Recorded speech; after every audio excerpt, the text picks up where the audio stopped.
बेटा work power energy का एक सब टॉपिक है कोलिजन, और कोलिजन के अंदर हम लोग डिस्कस कर रहे हैं आज perfectly inelastic collision in one dimension. तो इसमें देखते हैं बेटा क्या होता है। पहले बात तो ये समझते हैं कि परफेक्टली इनइलास्टिक कोलिजन है क्या एक्चुअली। जैसे समझिए कि सपोज करो बेटा एक कोई बॉक्स रखा हुआ है और आपने एक इधर से गोली मारी और ये गोली इसके अंदर घुस गई। फिर घुसने के बाद में ये दोनों ऑब्जेक्ट मतलब गोली के साथ ये ऑब्जेक्ट इधर मूव करने लग गया, दोनों कांस्टेंट वेलोसिटी मतलब एक पर्टिकुलर वेलोसिटी से मूव करने लग गए। इसको बोलते हैं परफेक्टली इनइलास्टिक कोलिजन। मतलब when two colliding bodies stick together and move as a single body with a common velocity after collision is called perfectly inelastic collision.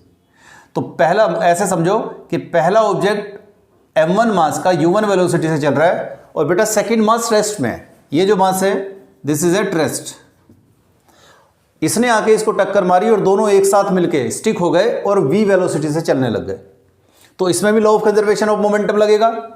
तो law of conservation of linear momentum से collision से पहले का momentum इसका तो zero है, इसका होगा m1 u1 और इसका होगा m1 plus m2 into we.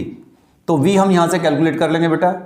उसके बाद देखते हैं काइनेटिक एनर्जी इनिशियल, मतलब कोलिजन से पहले की काइनेटिक एनर्जी कितनी, हाफ m1 u1 स्क्वायर, क्योंकि सिर्फ ये चल रहा है ये नहीं चल रहा है।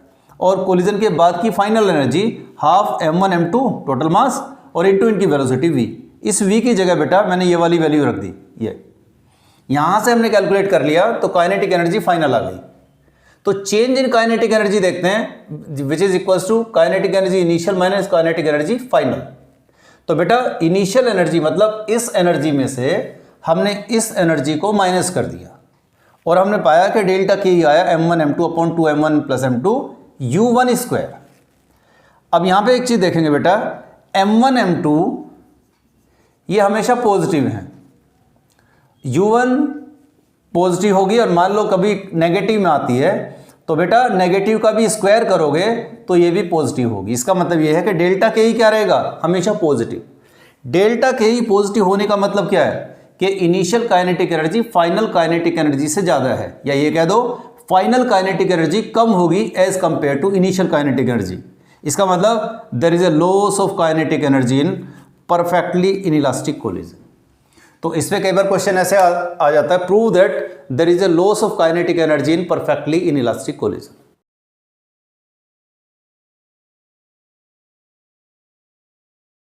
तो बच्चों नेक्स्ट टॉपिक हम डिस्कस करने वाले हैं इलास्टिक कोलिजन इन 2D। अब इसमें देखिए, मान लीजिए एक ऑब्जेक्ट ये है, एक पार्टिकल m1 मास का u1 वेलोसिटी से चल रहा है और सेकंड मास रेस्ट में है।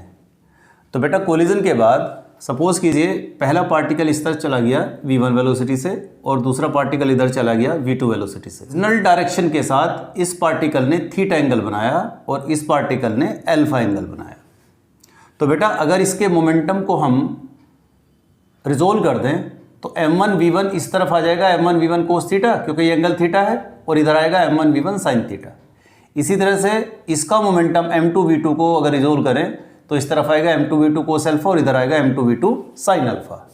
तो अगर हम law of conservation of momentum लगा दें बेटा अलोंग एक्स एक्सिस, तो इस डायरेक्शन में कोलिजन से पहले का मोमेंटम सिर्फ इसका है, यानी m1 u1। इनका मोमेंटम कितना है, इन दोनों का सम, तो m1 v1 cos theta plus m2 v2 cos alpha. तो एक इक्वेशन तो ये होगी बेटा। अब वर्टिकल में देखो, law of conservation of linear momentum लगाओ इन y एक्सिस। देखो इसका और इसका मोमेंटम वर्टिकल डायरेक्शन में तो जीरो है, लेकिन इसका m1 v1 साइन थीटा है और इसका m2 v2 साइन अल्फा है। तो कोलिजन से पहले का मोमेंटम जीरो है और कोलिजन के बाद का momentum m1 v1 sine theta और m2 v2 साइन अल्फा। लेकिन बेटा इसको अगर प्लस मानते हो तो ये नेगेटिव डायरेक्शन में, तो इसलिए माइनस लोगे। यहाँ से इसको इधर ले आओ तो अब ये एक इक्वेशन बन गई m1 v1 sine theta m2 v2 sine alpha. तो सेकंड इक्वेशन ही होगी बेटा। और तीसरा, अगर हम law of conservation of kinetic energy लगाएं तो उसके, क्योंकि बेटा इलास्टिक कोलिजन में काइनेटिक एनर्जी कंजर्व्ड रहती है, तो उससे बेटा कोलिजन से पहले की काइनेटिक एनर्जी कोलिजन के बाद की काइनेटिक एनर्जी का सम इक्वल रहेगा। तो ये तीन इक्वेशन बन जाती हैं और जितने भी वेरिएबल हमें गिवन हैं 3 इक्वेशन है तो बेटा 3 से ज़्यादा वेरिएबल हमें गिवन नहीं कर सकता, तो 3 वेरिएबल हमें अननोन होंगे, बाकी सारे वेरिएबल्स हमें गिवन होंगे और उससे फिर हम बाकी वैल्यूज़ निकाल सकते हैं। इसके बाद है कि इसका एक स्पेशल केस है बेटा कि अगर मान लीजिए दोनों मासेस, ये और ये दोनों मासेस इक्वल हैं, तो उस केस को डिस्कस करके देखते हैं। अगर दोनों मासेस इक्वल हैं बेटा तो इस इक्वेशन में जाओ, ये हाफ तो पहले ही कट गया है, ये मास ये मास ये मास सारे इक्वल हो जाएंगे तो कॉमन आ जाएगा, कट गया। u1 square equals to v1 square plus v2 square, तो u1 square equals to v1 square plus v2 square. उसके बाद law of conservation of momentum लगा दो वेक्टर फॉर्म में, तो कोलिजन से पहले का लीनियर मोमेंटम कोलिजन के बाद का लीनियर मोमेंटम वेक्टर फॉर्म में इक्वल होगा। और यहां से क्योंकि मासेस इक्वल होते हैं तो m1 कट जाएगा, u1 is equals to v1 plus v2। अगर हम इसका डॉट प्रोडक्ट करें सेल्फ से तो u1 dot u1 v1 plus v2 का डॉट v1 प्लस v2। बेटा u1 डॉट u1 मतलब u1 स्क्वायर। अब यहां पर देखो v1 डॉट v1 तो v1 square, v2 dot v2 v2 square, दूसरा v1 डॉट v2 और ये v2 डॉट v1 इक्वल होते हैं तो ये ट्वाइस v1 डॉट v2 हो जाएगा। और यहां पर देखो बेटा v1 square plus v2 square इस इक्वेशन से u1 स्क्वायर के इक्वल है तो ये कट जाएगा, तो v1 dot v2 equals to 0। जब दो वेक्टर्स का डॉट प्रोडक्ट 0 है इसका मतलब v1 v2 cos beta is equals to 0, beta is equals to 90। क्या मतलब है? ये बीटा एंगल है बिटवीन v1 एंड v2, दोनों वेलोसिटीज के बीच का जो एंगल है। जैसे अगर यह डायग्राम में देखें तो हम इसकी बात कर रहे हैं, पूरे एंगल की बात कर रहे हैं which is alpha plus theta. तो हम ये कह सकते हैं बेटा इलास्टिक कोलिजन के बाद दोनों पार्टिकल्स के बीच का एंगल 90 डिग्री होगा, मतलब कोलिजन के बाद दोनों 90 डिग्री पे मूव करेंगे। लेकिन ये तब है जब दोनों के मासेस इक्वल हों। तो कई बार ये प्रूव करवा लेता है कि prove that in elastic collision in 2D both the particles of equal masses moves perpendicular to each other. तो बेटा इस तरह से आप मूव कर सकते हैं।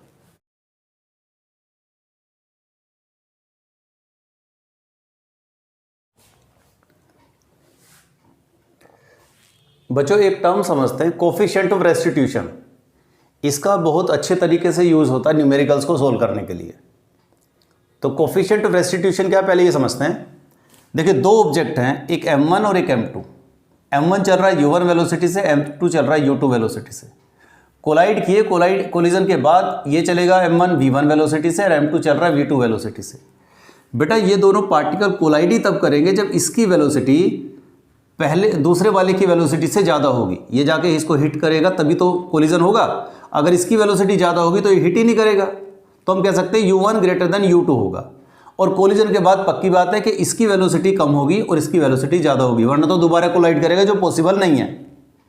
तो इसकी वेलोसिटी इससे ज़्यादा होगी। अब देखिए यहाँ पर क्योंकि इसकी वेलोसिटी ज़्यादा है तो ये भी चल रहा होगा, ये भी, लेकिन ऐसे ऐसे धीरे धीरे उसकी वेलोसिटी बढ़ रही होगी मतलब ज़्यादा होगी। तो हम कह सकते हैं कि इन दोनों के बीच की, ये दोनों एक दूसरे से सेपरेट हो रहे होंगे। तो वेलोसिटी ऑफ सेपरेशन क्या है? v2 माइनस v1, जिस वेलोसिटी से ये एक दूसरे से सेपरेट हो रहे हैं। यहां पर ये पार्टिकल इसके पास आ रहा है क्योंकि इसकी वेलोसिटी ज़्यादा है। देखो चल तो दोनों ही रहे हैं, लेकिन बेटा इसकी वेलोसिटी ज़्यादा है ताकि ये एक दूसरे के पास आके हिट करे। तो u1 माइनस u2 जो है that is velocity of approach. तो जो कोफिशिएंट ऑफ रेस्टिट्यूशन है that is equals to the ratio of velocity of separation to the velocity of approach, यानी v2 minus v1 upon u1 minus u2। ये बेटा ये है definition of coefficient of restitution. और मान लीजिए सेकंड ऑब्जेक्ट कोलिजन के बाद रेस्ट में रहे तो इसका मतलब बेटा u2 को 0 ले लोगे। पहला वाला अगर रेस्ट में आ जाए तो इसका मतलब v1 को 0 कर दोगे। इस तरह से यहाँ पे मैनिपुलेशंस हम करेंगे। लेकिन देखते हैं कि डिफरेंट टाइप्स के कोलिजन के लिए कोफिशिएंट ऑफ रेस्टिट्यूशन की वैल्यू क्या होती है। जैसे परफेक्टली इलास्टिक कोलिजन है बेटा, तो उस केस में हम लोग ड्राइव भी कर चुके हैं, velocity of separation and velocity of approach equal आते हैं। तो जब ये इसके इक्वल हो जाएगा तो कोफिशिएंट ऑफ रेस्टिट्यूशन क्या होगा? 1 हो जाएगा। तो परफेक्टली इलास्टिक कोलिजन के लिए कोफिशिएंट ऑफ रेस्टिट्यूशन 1 होता है। परफेक्टली इनइलास्टिक कोलिजन के लिए क्योंकि काइनेटिक एनर्जी लॉस होती है तो उस केस में जो कोफिशिएंट ऑफ रेस्टिट्यूशन है वो 0 और 1 के बीच में लाई करता है।